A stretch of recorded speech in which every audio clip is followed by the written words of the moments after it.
Happy New Year, Banditos. Welcome to the first episode of the Dollar Bin Bandits for the year 2023. I am Joe Marcello. I'm Warren Phillips. I'm Mike Farah. And what better way to kick off the new year than with a comic book heavy hitter? And we're talking about our interview, or specifically Mike and Oren's interview with Bill Sienkiewicz. I know Bill from his extensive cover artwork, which is just amazing. What jumps out at me is his new Mutants run, which is just haunting if you've ever seen that. Yeah, I just want to preface that saying nobody this famous should be this nice. Bill was an absolute pleasure to talk to. Such a nice guy. I really liked, and you'll hear it here when he talks about the steps he takes when thinking about a project, how he does research and all that stuff. Because when you look at his art, you wonder, how did he put all this together? And you get to find out why. He has one of the most unique styles that I think I've ever encountered. And, be it his commercial art, his covers, his interiors, Elektra Assassin sort of stands out for me in that regard. Just, off the charts in terms of someone you can, pinpoint them as being someone who doesn't have a style that anyone else can even think of or replicate. So it was great to get into his head a little bit, learn about a new project, talk about some of his older projects and breaking into the biz. So let's get to it. This is Bill Sienkiewicz. Bill Sienkiewicz. Bill, how are you? Hello, gentlemen. How are you? Doing well? I hope. Great. Yeah. Thanks for coming on the show. Oh, thanks so much for having me. It's great. We usually start way back at the beginning, but instead we thought we'd take a little bit of a different tack today because we have some, big news coming out from AMC Publishing, which you're doing some work with. You have a new title coming out called Parisian White with Kelly Sue DeConnick, and wondering if you could just give us a little kind of preview. What is this project about and how did it come about? It's called Parisian White. It was actually going to be published through Image, and this was something that Kelly Sue DeConnick and I started working on a number of years ago. Actually, it's been at least 3, probably longer, because I've got a slew of pages that I've done and illustrations that I've done since we started on it, concepts, and it's all laid out. I think I was just waiting for it to speak to me, to let me know how it wanted to be done. So there's been a number of false starts, and full-on sort of interruptions that have happened with the series, and now things have sort of come around to the point where AMC reached out, and there's the idea of possibly doing it as a series. Seems like it, not to get too far ahead of ourselves, but it's kind of interesting to be working with Kelly Sue with AMC on this. So as a sort of a publishing partner as well, but anyway, just very quickly, Parisian White is a it's a mystery adventure series that takes place, and we're not sure how many issues it's going to be. At least 4, possibly many more than that. But it's going to be a limited edition, a limited series that takes place in the Belle Epoque 1920s Paris, or a version of 1920s Paris. And because I'm sort of viewing it as a little bit of a combination of David Lynch and sort of the world that Terry Gilliam sort of inhabits as well. So there's very definitely aspects of it that feel very 1920s and Art Nouveau, and at the same time is just a little off. But basically, it takes place in Paris and has to do with a reporter who has interesting interactions with a hologram, and he ends up having to, through various means having to, and having to solve a murder mystery that took place decades earlier. But the some of the main protagonists are certainly the reporter, and there's a woman who was more of an ingenue and performer, who was murdered, and I'm blanking on the name of the black entertainer from the 1920s, who became a big hit. Josephine Baker. Josephine Baker, thank you very much. Yeah, it's sort of a little bit of a nod to her, but at the same time, through our sort of twisted lens. But I love it because it's a real chance to play with certainly a time period that I love, and also characters that I love. Everything that we've talked about so far, it's very fun, very involved, but I'm looking forward to diving back into it full tilt. So that was a not so abbreviated version of what the story is about. That's great. Can't wait to read it. It's going to be the whole 9 yards. I'm trying to revisit sort of what the stuff I did with Toasters and Elektra, visually. Now, before all this happened, how did you first get into comics? What was your gateway? Oh, that was, now we're getting to the questions where, there's the only answer is I had no choice in the matter, I knew early on, from probably even before 7 years old, when I announced officially to my father that I was going to draw comic books for a living. But I think I sat with it for a couple of years, probably, till I was from 5 on, while it sort of let it be known that I had, like I said, had no choice in the matter. But I've always loved comics. I've always loved them. For some reason, as Arthur Miller once said, playwriting chose him. That's sort of how I feel about comics. My grandfather, who came from Poland in 1912, his English wasn't all that great, and I remember reading the newspaper strips with him on Sundays, especially, where we kind of go through Peanuts, and we'd run through the serious strips, like Prince Valiant, and then Dick Tracy, of course, and then on through to the sort of sillier strips, and like Smokey Stover and Moon Mullins, Gasoline Alley.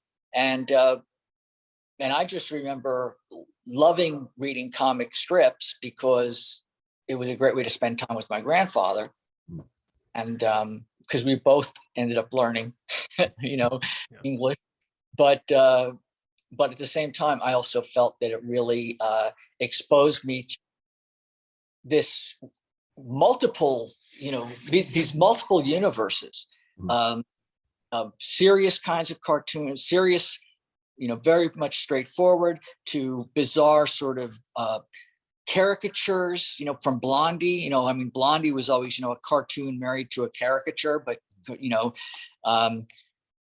so, and I thought, wow, all of these interesting worlds are kind of under the single umbrella of comics, comic strips in a Sunday newspaper, and beautifully colored, and some are serious, some are silly, but yet they all do one thing. They tell a great story, and they're also incredibly diverse. And I thought this is awesome, and because the idea of telling stories was always a big deal to me, and I sort of felt hooked.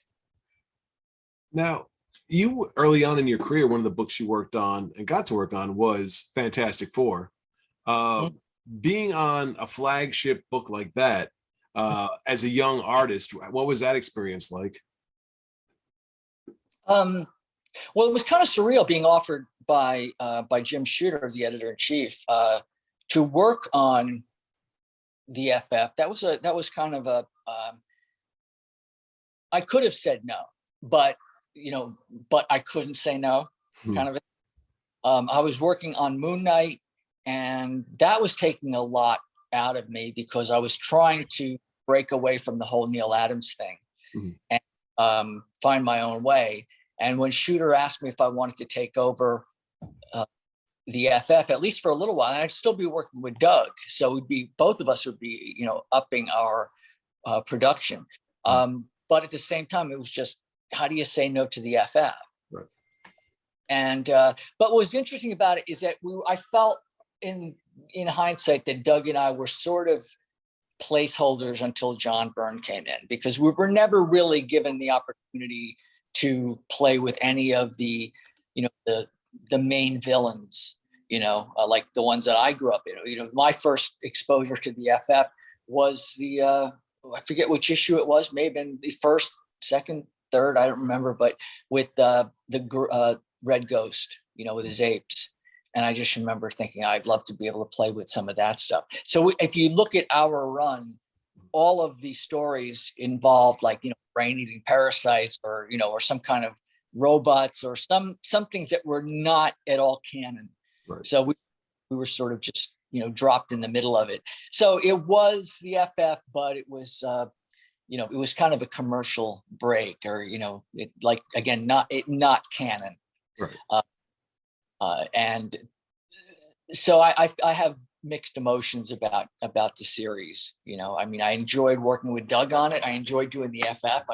I loved seeing what Joe Sinnott did, because I learned so much from him, and it really changed my way of working. It actually made me up my game and think differently about how to produce things on a tight deadline, especially with two different series. So I think that it really caused a synaptic shift for me. So all of the negatives about, the canon and not being able to play with Dr. Doom or Silver Surfer or any of that stuff pales in the fact, that I actually got a chance to do it, and also to work with guys like Sinnott. And I do regret, that I never got a chance to ink John Byrne, because he and I actually talked about, working together after I left the book. But these things have a way of sort of working out by not working out, right.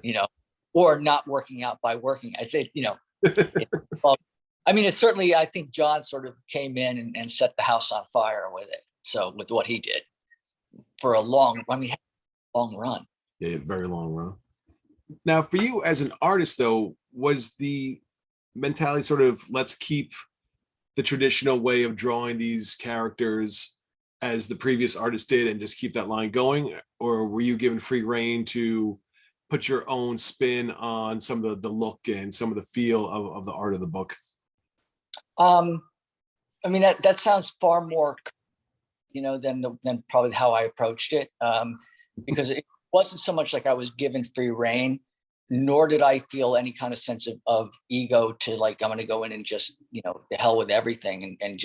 I just came in and tried to do interesting characterizations. But at the same time, I think when I did the FF, I was very much in the thick of the Neil Adams,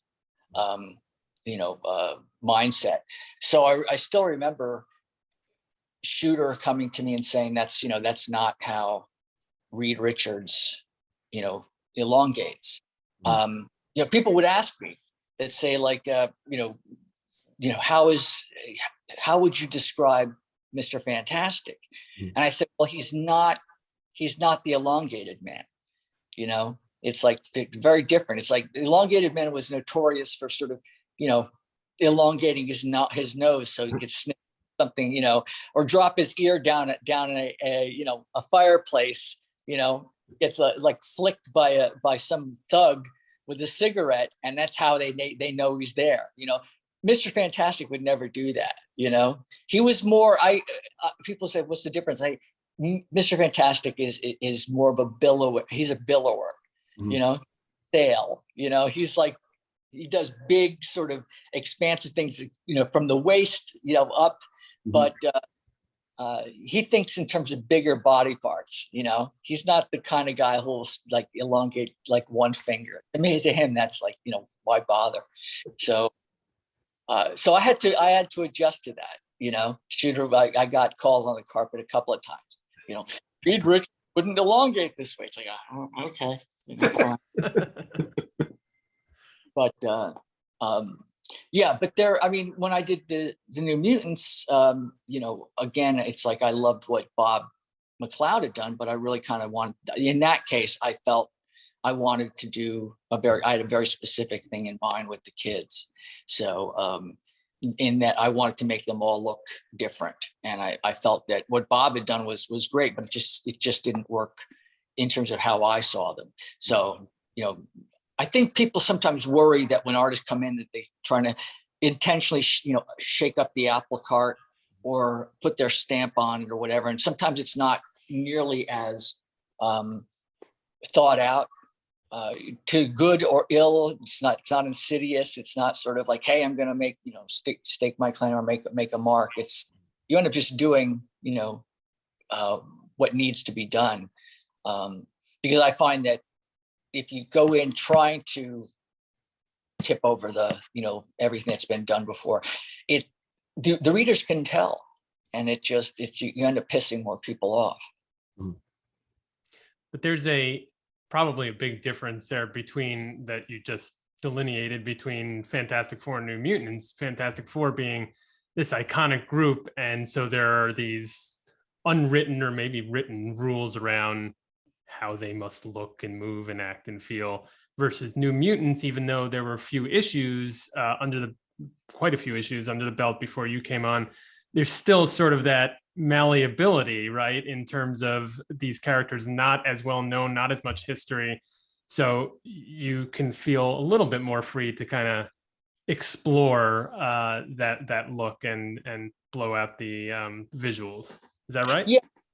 I think that's true. I do think, though, that there is a desire. I certainly, only speaking for myself, I would love to have done the FF and be able to sort of become part of sort of the long history of artists who have worked on that series, and really sort of made, staked a claim there, because there is a, kind of an honor to being asked, or, it's an honor to be nominated, so to and I think that that's sort of what I felt was upsetting to me about what we were not allowed to do with the FF.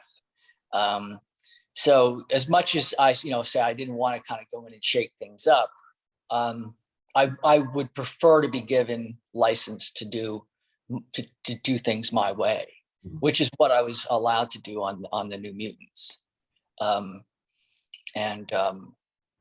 So yeah, the idea of doing the FF and sort of adding to the pantheon of Kirby, or any number of creators. Certainly Kirby sort of set the benchmark. So the idea that I could compete is idiotic. So all I could do just try to do what I was doing. Like, for example, just using the elongation thing as a sort of a jumping off point, and then comparing that to my run on Moon Knight.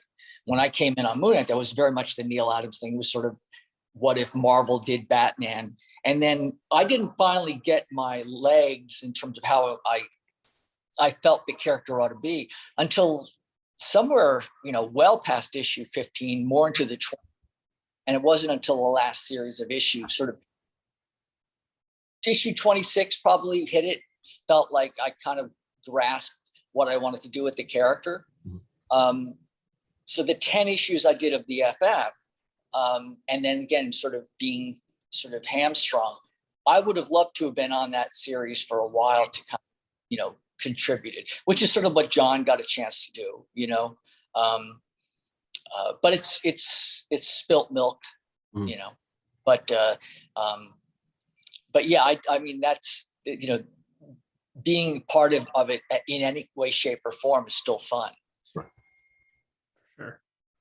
Now, we've talked up until this point mostly about interiors and sequential art, but you've done your fair share of pinups, posters, things of, the big sort of splash images, but also inking. And I was wondering, between those sort of three things, if you have a preference, or does it really just sort of project by project, you like what each of those brings to the table?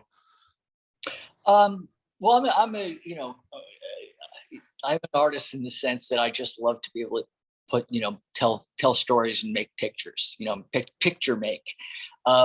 So I've always been also in love with painting and with color, and even though I've never been, I might not be given the opportunity to work on a character for a story.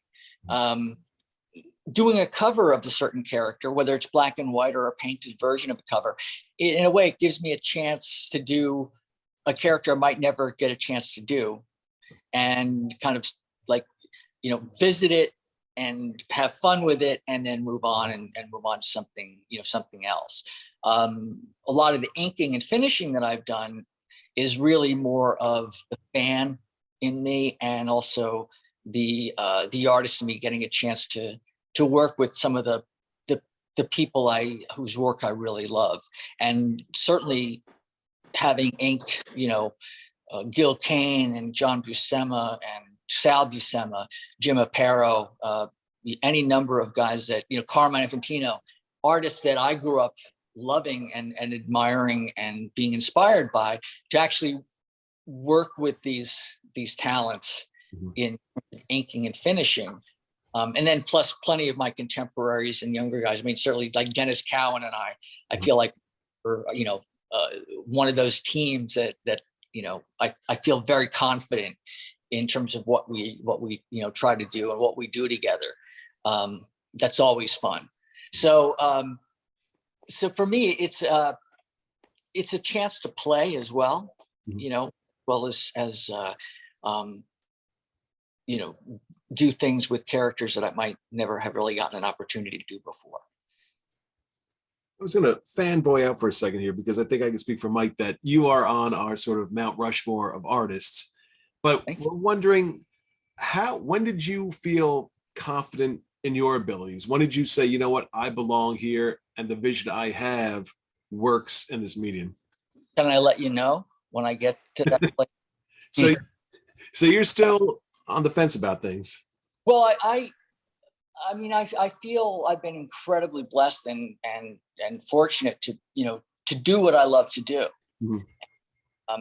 But for me, I don't ever really.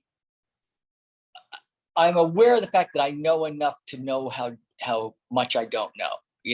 How much I just want to keep on getting better and just being able to explore and have fun. Because at the end of the day, it should be fun. Right. I mean, it's not brain surgery. It's it's drawing comic books is what it is. It's telling stories and it should be having fun. There's a bumper sticker I remember seeing many years ago that said, "A bad day of fishing is better than a good day at work." And for me, it's like as tough as drawing or painting and learning anatomy and struggling, with all of the artistic things where, artists will nail their hands to their forehead, it's still fishing to me. So I make no bones about the fact that I'm really, really fortunate, and I want to get better. But if I can do something that maybe hasn't been done before, or do a take on a character that inspires somebody or causes somebody to kind of look at a character a certain way that they might not have before, kind of wanting to earn my place, at the table. So Makes sense. I wanted to zoom in again on a couple of your projects from back in the day, one being Elektra Assassin, the other being Daredevil Love and War. So you've obviously had a lot of collaborators on the writing side, but always curious about working with Frank Miller. What was that like?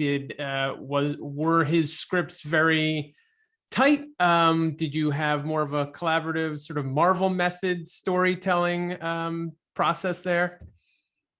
Well, Frank and I, we'd see each other at the office, and we'd get to these long conversations over the Xerox machine, dates both of us, and and probably confuses a lot of your young, listeners or viewers. We bring in our pencil pages and make copies for the editors, with a Xerox copying machine that they never seem to replace the toner on. So, but we'd get into conversations. Of course, we hung out at the art studios together and got to know each other as friends. And then we just decided, we got to work together. So, that was a real fun experience, because I always felt that Doug Mensch was sort of sat with me as the young guy, the new guy. And, and I think it was like the editors pretty much just threw me at him and said, he's your issue, he's your problem, teach the kid the ropes, and Doug would write full scripts, and I think he really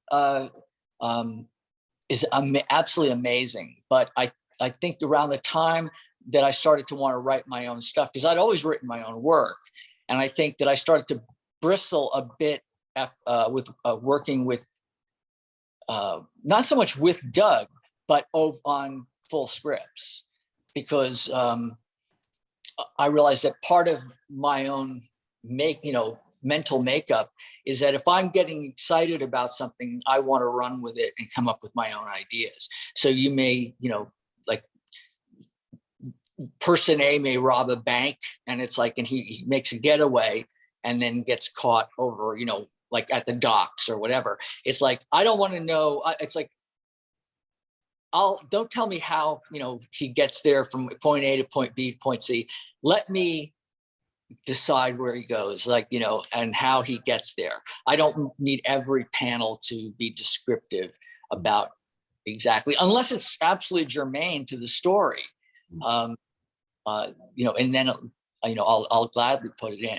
But I think that with Frank, the first script I got for Elektra Assassin was very, very tight.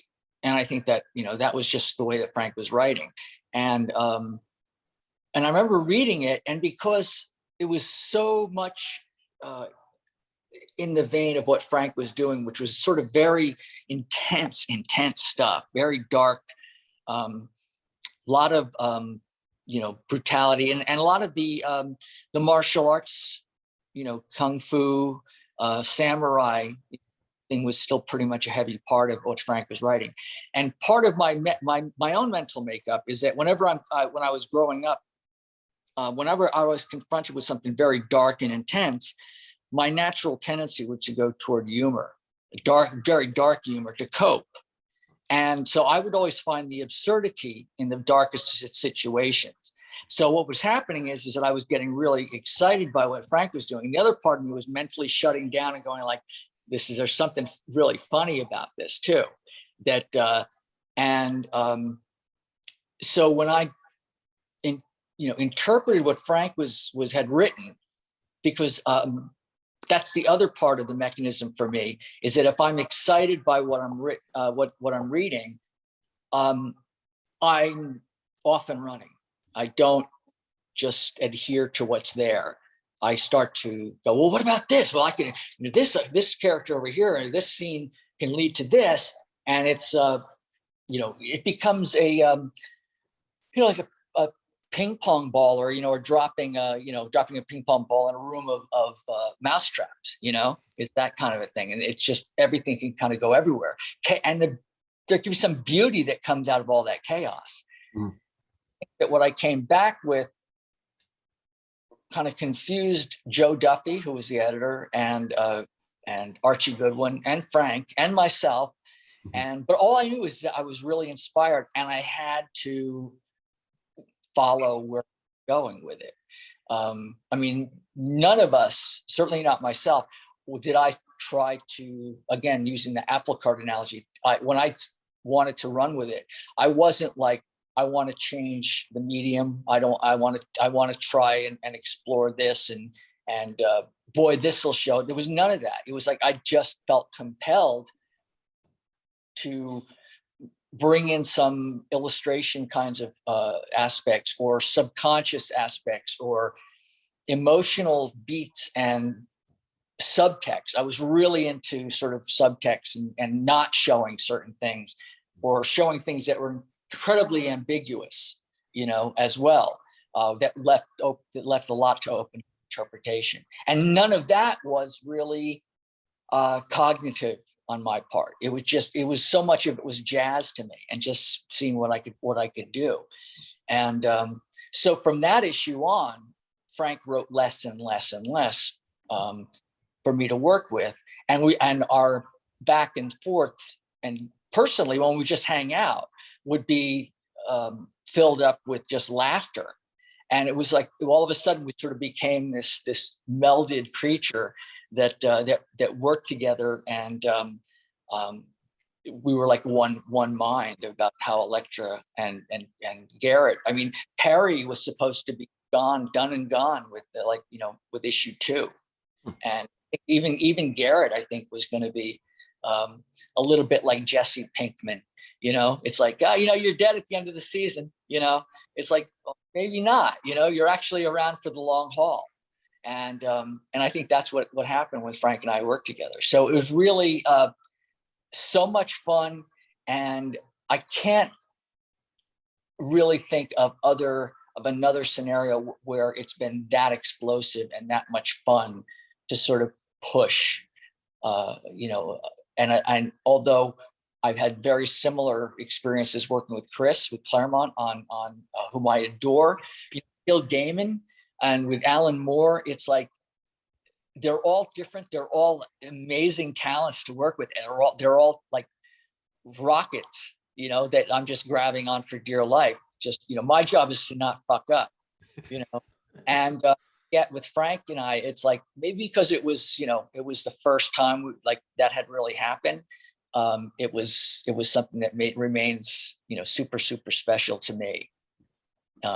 It's one of the few things that I reread every now and then. Okay.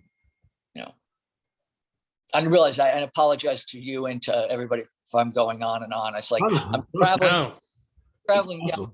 down here, trying to revisit all that period. I mean, I'm actually sitting at my drawing board in 1984, realizing I just spent the entire day walking from books, like children's bookstores, going to the Museum of Modern Art, just knowing the story that Frank and I are that I've read with Frank, and I'm percolating on ideas. And I remember getting to the studio, sitting down. Dennis Cowan is in the art at his table next to me.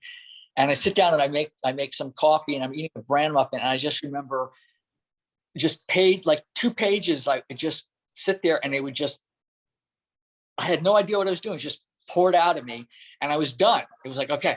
And I'd break a sweat, and I'd look at the page. I go, like, I don't know what this means. I don't know any of this. It's like, it was like an expulsion. It was it was an exorcism. So that's what's getting inspired in terms of what this conversation is bringing back. It's just reminding me of how little I knew, and still how little I know. Again, it's just a lot of fun. You are only the vessel for something greater that's traveling through you onto the page. I hate to sound like that kind of guy, but yeah, that's sometimes that's truly. It's like there's a lot of granola and and new wave stuff that kind of can creep in if I'm not careful, unintentionally. It's like I always feel that the work lets me know what it wants to be. Mm-hmm. The story lets me know what it wants to be, even with like the Kingpin in Love and War, or Ken Wind, in Elektra Assassin, which were kind of pretty far afield, the norm.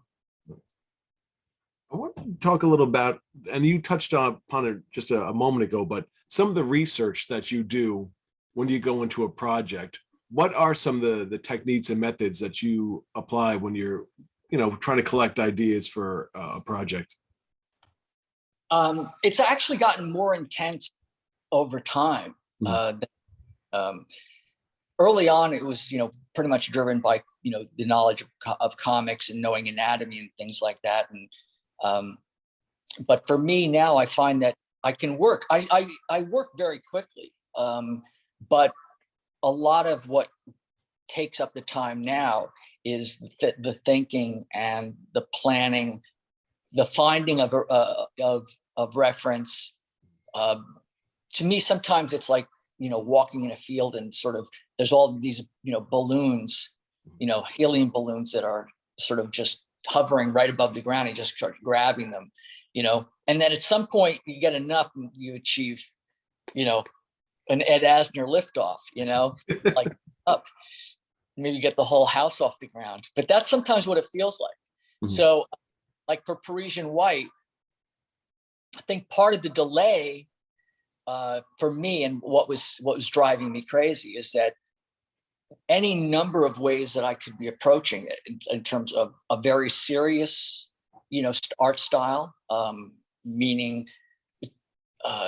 heavily photo reference, if I shoot photo reference and adhere to realism. And then there's another part of me that is thinking of it in terms of more of an animated style, something that feels more cartoony, but yet of that era, because there's certain artistic things that were done stylistically with that whole. I mean, if you think about films like, even Nosferatu or the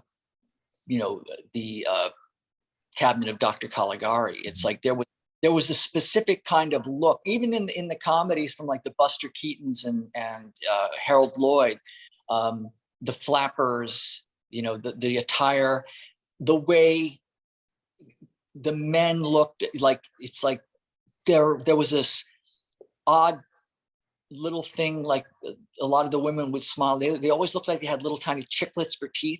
There were all these things that happened with people that very much have to do with maybe because of the time period. And it's like, so I find myself adhering, to a lot of, historical footage and kind of investigating, like diving into Eugene Auger, like reverse photography, or looking through different books like on Montparnasse, Kiki, of Montparnasse, and like doing a little bit more of a deep dive in terms of history. Mm-hmm. And whether or not, and bands, the different kinds of musical, things that were going on as well.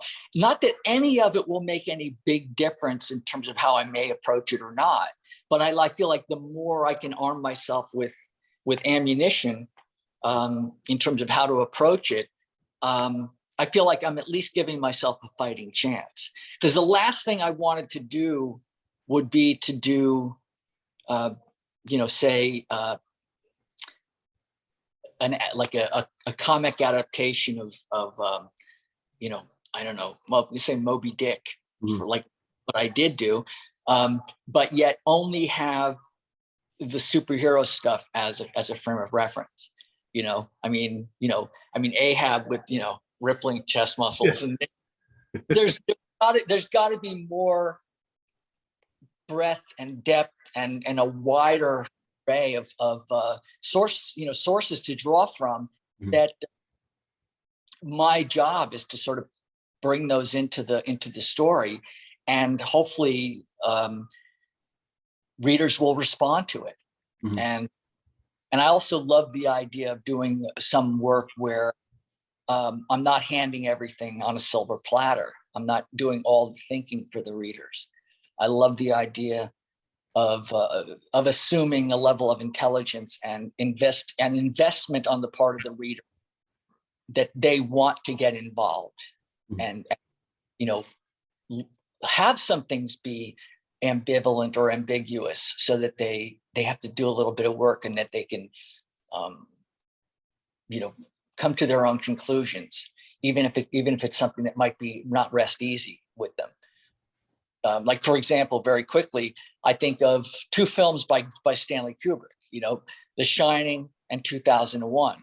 It's both are incredibly ambiguous, but we're still talking about them. Mm-hmm. So the idea that there are some things that are not answered, I find that more and more attractive the older I get. Now, would that same mentality work if you're working on a book that had like a cosmic setting where there's a lot of unknowns, things we don't know, references we can't see? What kind of research would you do for that? Well, I mean, for example, I just did some work with the on alliances, Stan Lee project with Ryan, and with the idea of being able to work on that, and again, investigating a lot of what was done with Stan, and historically, and again, my science mindset is I want to, let me look at the deep field, stuff let me look at what Hubble's done. Let me look at what James Webb has done. And I'm totally I'm a total science nerd. Yeah. So the idea of being able to play with vastness of space and kind of how do you convey, infinity in a page this big, where, okay, well, let's see, if I do a double page spread with just, this really, really, really tiny little spaceship way off in the distance, is that going to work? Or, it's playing with scale. Mm-hmm. All I know is that I love the idea of trying. Mm-hmm. And, the last thing I really want to care about is whether or not, I'm doing Barbarella. It doesn't, I wish I had a better answer for you. No, I totally understand. There are some projects, of course, that really require just pure imagination.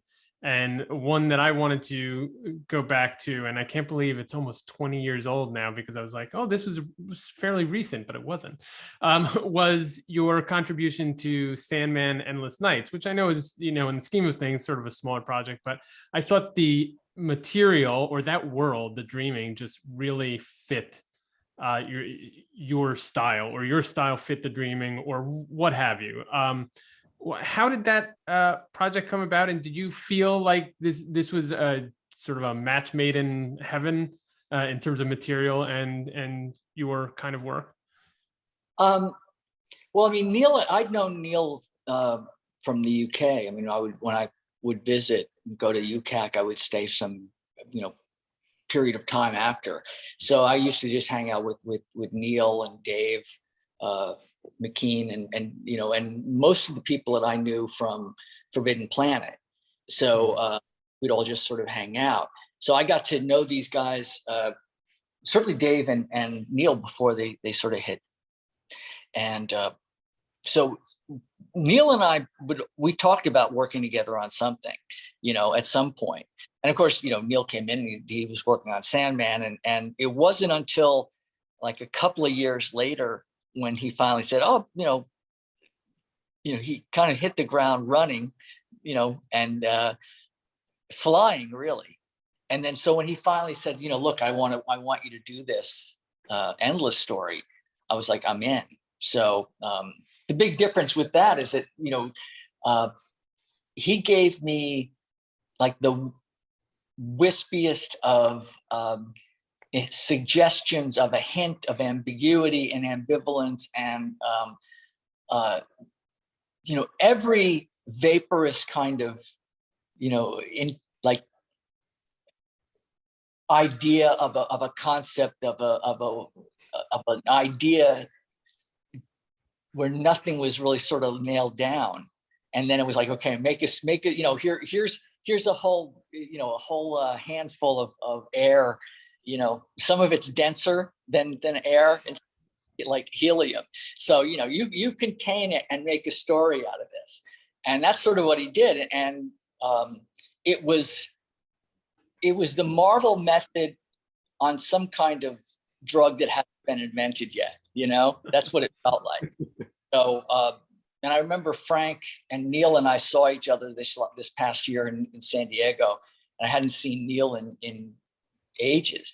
And we were talking about, different collaborations, and Neil said, because what Frank would do is that Frank would write his script, or write some of the ideas, and then I would send in the work, and he would completely rewrite what he had intended to write. Whereas Neil would not only do that, but he would take pages and rearrange them in terms of which order. And then he'd also call me up and say, do you have any pages or anything that you didn't use, that you didn't feel it? And I go, I got tons of stuff that I feel just don't cut it. It's like I felt like they were blind alleys that I didn't want to pursue, but I needed to go down and find out, okay, that doesn't work. So I sent him a whole bunch of images and pages of things that I had no intention of using, because I'm an idiot that way. It's like I to draw things that I know are not going to be used. It's like, so, and he ended up putting them in and using them. So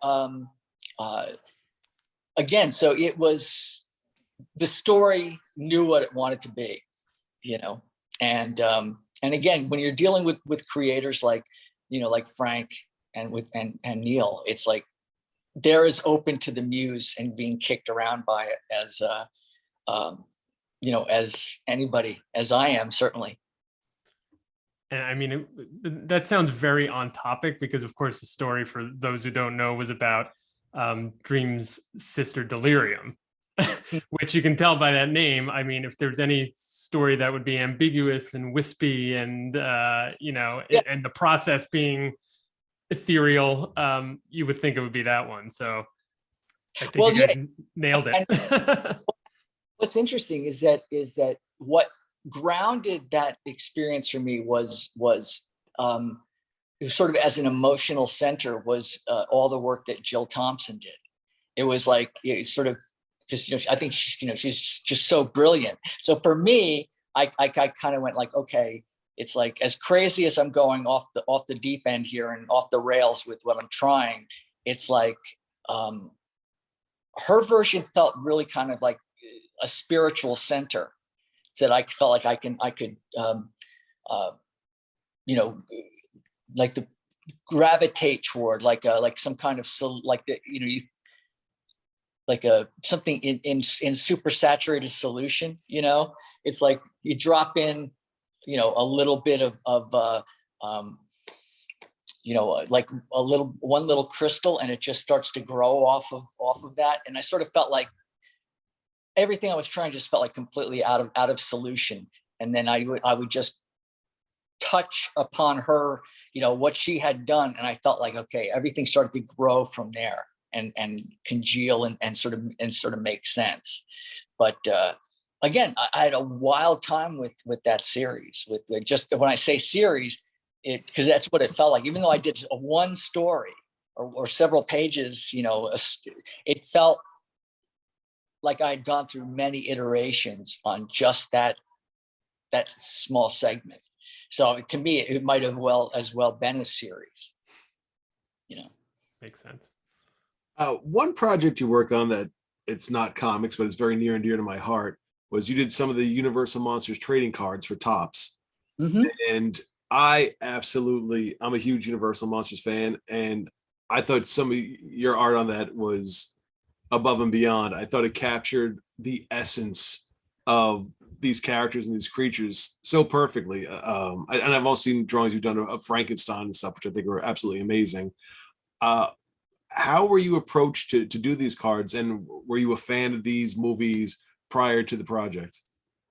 Well, to answer the last question, I mean, I was a huge fan of Universal Monster stuff. I mean, and still am.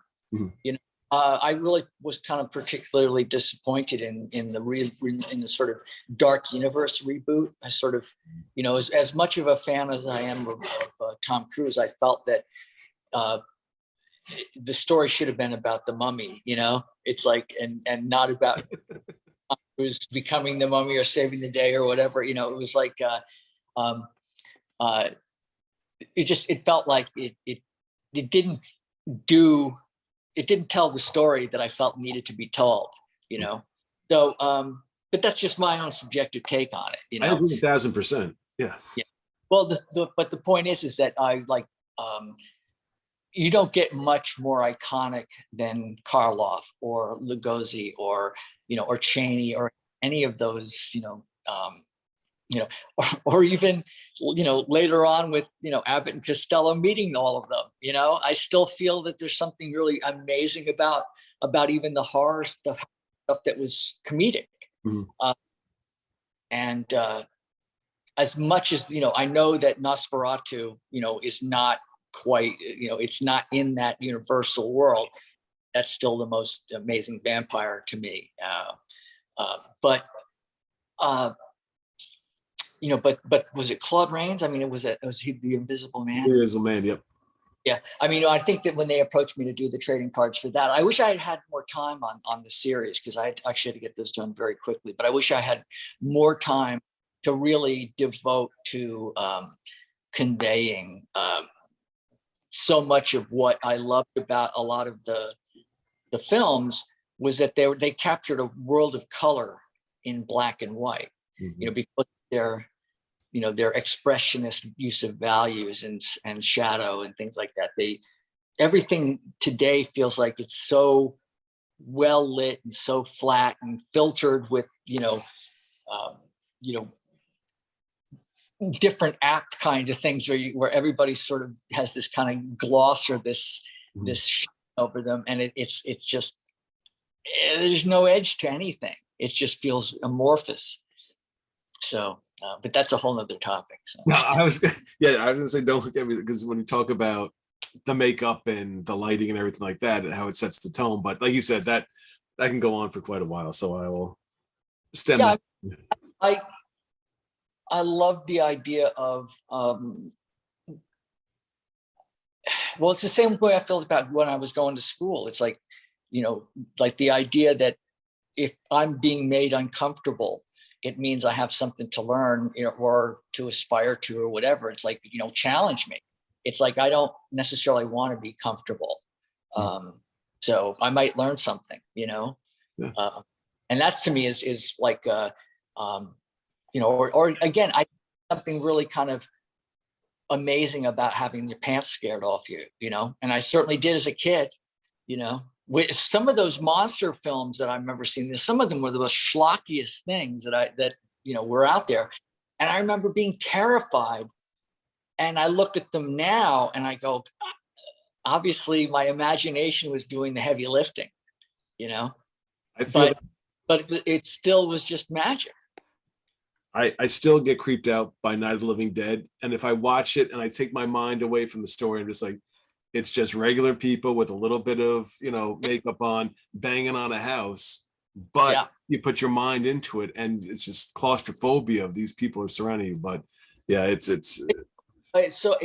true. It's so true, and I find that I can do that on occasion. Like if I wanted one film I watch continually, you know, at least once a year is Carpenter's The Thing, you know, because to me that's an exercise in like, you know, pure, you know, in like immersion and everything works in that, you know, that film. I mean, you know, people can talk about how the fact that it didn't do well when it came out, you know, blah, blah, but it's become, you know, one of the most iconic horror films of all time. Alien certainly as well is up there, but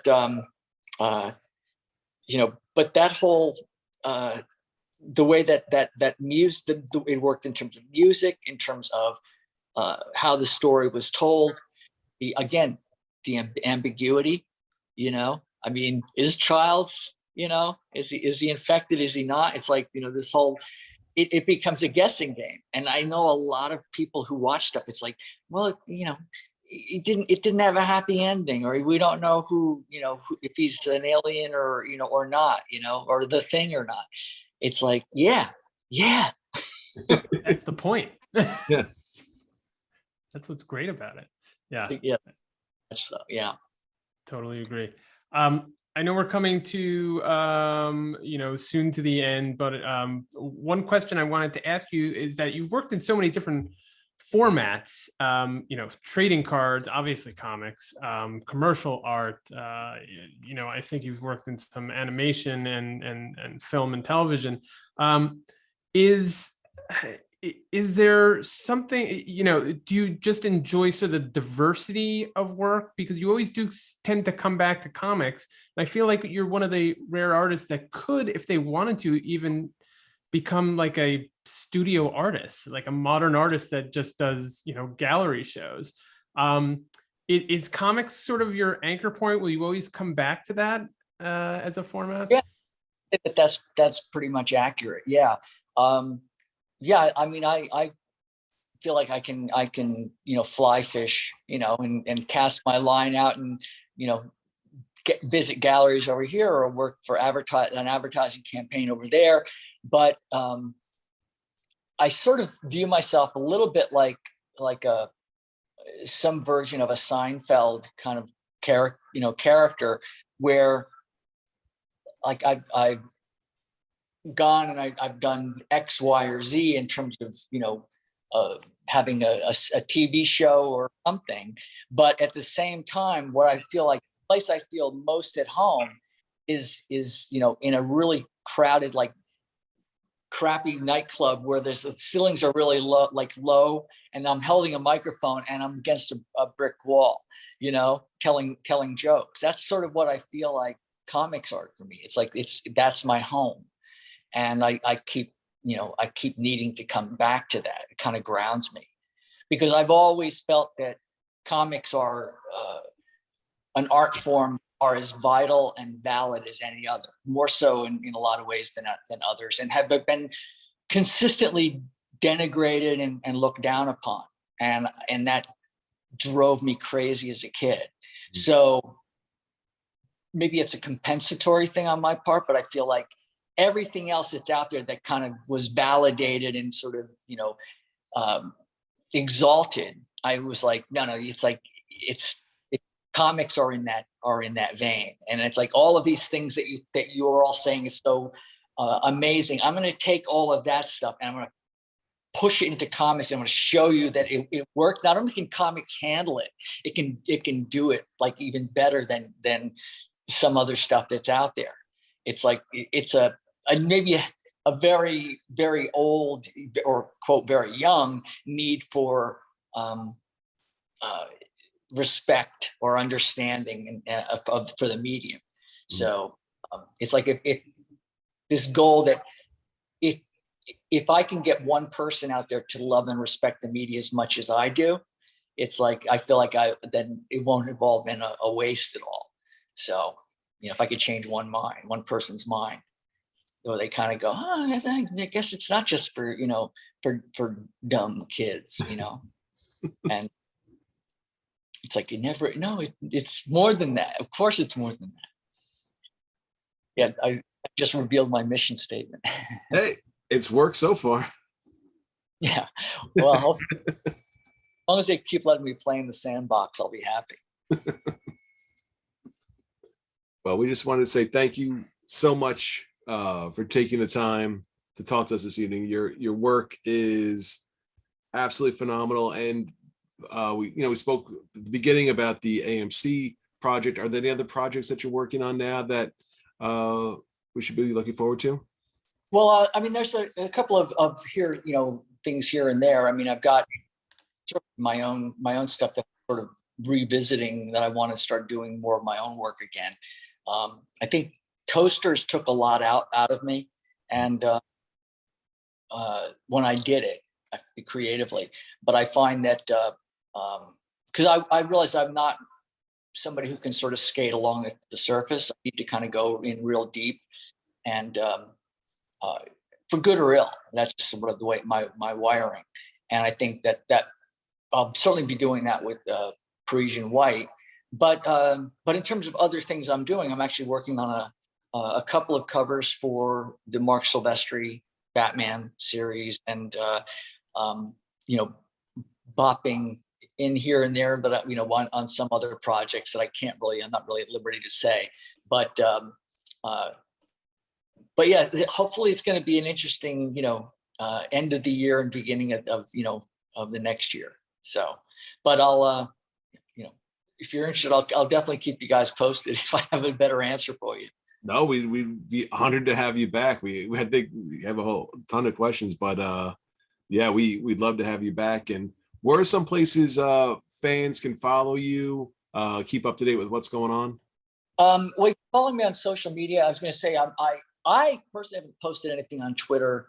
I think I sort of slowed down a little bit, maybe a couple of months before Elon sort of came in. So I think Twitter was sort of becoming a little bit of a difficult place to post. So I have some things on Instagram under my handle there is the real that Polish guy. Okay. Twitter, when I do post, is at sin-Kev-itch, SINKEVITCH, and then my art studio, the folks who handle my art dealings, they have Bill Sienkiewicz art, on Twitter and in Instagram, and then I'm also on Facebook, and who knows, people may see me down in the street corner, with handing out comic book as flyers or something. So yeah, we gotta get a Bill Sienkiewicz street team together. Guerrilla comics. Yeah. Exactly. And we're back. This was a great interview. Great way to start 2023. And I am so bummed that I wasn't able to attend this one. But you guys did a great job. And yes, he is just an absolute pleasure to talk to. Thinking about his artwork, one of his pieces that really jumps out at me that I really remember was a Batman 66 piece he did with it was just Batman's face or his head, and it had the mask and cowl on one side, and it blended into Adam West's face on the other. So it was really, really cool, really well done. But another great interview to start the year. I thought it was pretty cool him talking about the start at the Fantastic Four, because you look at his art then as of what it evolved into and the steps that it took. So it was cool to hear his beginnings and how he evolved as an artist. Yeah, I would love to have Bill on again. So much more to talk about in his career. And he's someone who's doesn't just have a career in the past. I mean, he's still going. He has all kinds of interesting new projects. I love the projects he picks, by the way. And, it's not just the ones that you would think, hey, he can really have the pick of his litter, and he picks some interesting projects and always knocks it out of the park. I did want to do a quick apology to Kelly Sue DeConnick, whose name I kind of butchered in there, if you listen closely. So sorry, Kelly Sue, we'd love to have you on as well. But that'll do it for this first episode of 2023. Thank you for coming back. Thank you for listening. Please remember to rate, review, and subscribe. We want 2023 to be our biggest year yet. And we will see you on the flip side. Peace.